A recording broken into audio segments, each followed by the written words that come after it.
आज एक बड़ी अपडेट को लेके आप सब बीच हूँ और खबर जो है राज्यसभा चुनाव से संबंधित है। आप सभी जानते हैं कि कल 8 जून को नामांकन का अंतिम तारीख था, जिसमें 3 महत्वपूर्ण लोगों ने, जो सियासी लोग हैं, उन्होंने नामांकन दर्ज किया है, जिसमें जेएमएम कोटे से बैजनाथ राम रहे हैं, कांग्रेस से प्रणव झा और निर्दलीय के तौर पे भारतीय जनता पार्टी के समर्थन से परिमल नथवानी जैसे महत्वपूर्ण लोग चुनावी मैदान में हैं। आज 9 तारीख है। चुनाव आयोग के द्वारा जो तारीखों का ऐलान हुआ था, उसमें 9 तारीख को स्क्रूटनी था। आज स्क्रूटनी में ही कई तरह के सवाल उठ खड़े हुए हैं। दिन मंगलवार है, स्वाभाविक है, एक बजरंगबली का दिन है, लेकिन आज मंगल जो है वो परिमल नथवानी पे भारी होता हुआ दिख रहा है। अब तक की जो रिपोर्ट आई है, उसमें कई त्रुटियां जो हैं परिमल नथवानी के एफिडेविट में देखने को मिली है। सवाल महत्वपूर्ण हो जाता है कि परिमल नथवानी कोई पहली बार चुनाव लड़ने नहीं आ रहे हैं। उनका तीसरा टर्म है राज्यसभा को लेके, चौथा टर्म है उनका राज्यसभा को लेके, क्योंकि 2 बार तो झारखंड से ही हैं और तीसरा बार वाईएसआर कांग्रेस के बैनर तले वो आंध्रा से चुनाव जीते थे राज्यसभा का। चौथे टर्म फिर एक बार झारखंड उनकी वापसी हुई है। अब महत्वपूर्ण क्या होता है कि उनके जो एफिडेविट है, जो 2 सेट का जो पेपर होता है, उसमें कई जो त्रुटियां हैं वो निकल कर सामने आई है। ऐसे में कई सवाल अब उठ खड़े हुए हैं। महत्वपूर्ण रूप से क्या रहा कि आज झारखंड विधानसभा में सत्ता पक्ष के साथ साथ जो विपक्ष के लोग हैं, उनके बीच में गहमा-गहमी भरी स्थिति थी।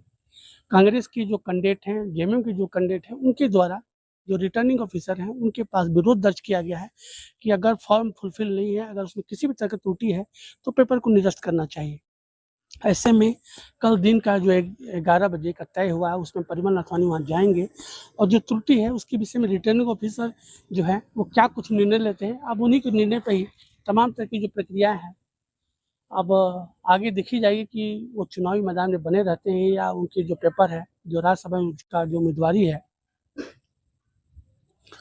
वो निरस्त होता है। ऐसे में सवाल बड़ा हो गया है कि परिमल नथवानी जैसे महत्वपूर्ण लोग, जो कॉर्पोरेट हाउसेस हैं, जो उद्योगपति हैं, वो चुनावी मैदान में बने रहते हैं या रिटर्निंग ऑफिसर द्वारा उनका पेपर जो है कैंसिलेशन किया जाता है। सवाल 2 तरह से निकल के आ रहे हैं। अगर कैंसिलेशन होता है तो स्वाभाविक है कि अभी जो सत्तारूढ़ जो दल है, जो सत्ता पक्ष के जो लोग हैं, उनके बीच में खुशी की लहर होगी, क्योंकि बिना फाइट किए हुए ही ये दोनों जो सीटें हैं उन तक आ जाएगी। लेकिन महत्वपूर्ण रूप से निकल के जो बातें आ रही हैं, अगर परिमल नथवानी चुनाव, अगर कल जो रिटर्निंग ऑफिसर है उनके द्वारा उनको चुनाव लड़ने का मैसेज दिया जाता है, तो कई तरह की बातें निकल के आती हैं। आप सभी जानते हैं कि अब परिमल नथवानी ने जो एफिडेविट दिया है, उसमें उन्होंने जो शो किया, उसमें 755 करोड़ रुपया की जो चल अचल संपत्ति है, उसका उन्होंने ब्यौरा दिया है। महत्वपूर्ण है, अरबपति हैं, खरबपति हैं। और साथ में जो बैजनाथ राम है, जो जेएमएम कोटे से जो चुनावी मैदान में है, उन्होंने 4 करोड़ कुछ लाख रुपया का एफिडेविट दिया है। वहीं प्रणव झा जो 58 वर्षीय हैं, उन्होंने 1 करोड़ 92 लाख रुपया का जो एफिडेविट है, जो चल संपत्ति है, उसका उन्होंने जिक्र किया है। सवाल मुख्य रूप से निकल के आता है कि आप सभी जानते हैं कि जो विपक्ष के जो लोग हैं, उनके पास आंकड़ों की कमी है। 24 एनडीए के तमाम घटक दलों को मिला के भी 24 का ही आंकड़ा टच हो पा रहा है। ऐसे में परिमल नथवानी के लिए 28 का आंकड़ा पहुंचने की जो बातें हैं, उसके बारे में चर्चाएं आप सभी ने सुनी है। ऐसे में सवाल महत्वपूर्ण जो निकल के आता है कि परिमल नथवानी का स्टेटमेंट आप लोगों ने देखा है, सुना है। उसमें उन्होंने कहा है कि सत्ता पक्ष के साथ साथ विपक्ष के बीच में भी उनकी खासी लोकप्रियता है और सभी के साथ उनका अपनापन संबंध है। ऐसे में स्टेटमेंट के अपने कई मायने हैं, कई मतलब निकल जाते हैं।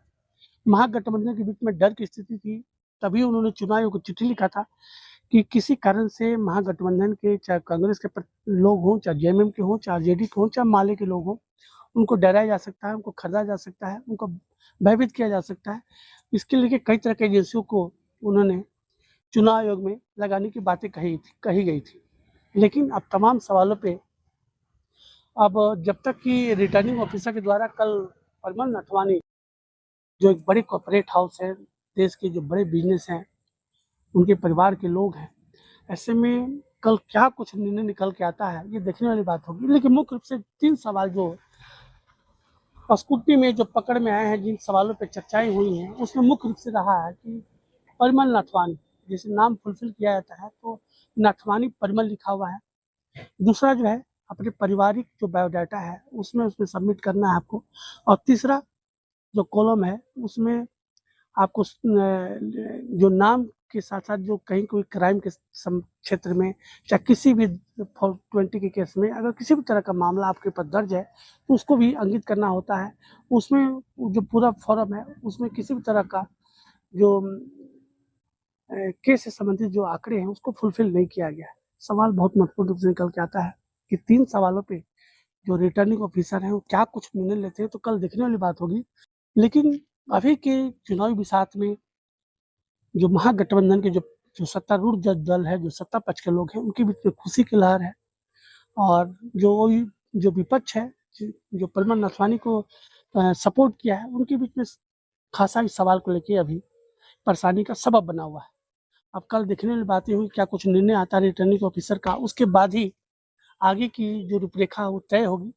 आप सभी जानते हैं कि 18 जून को जो चुनावी प्रक्रिया है वो होने वाली है, जिसमें 9 बजे से लेकर शाम 4 बजे तक ही जो चुनावी जो प्रक्रिया है वो चलेगी।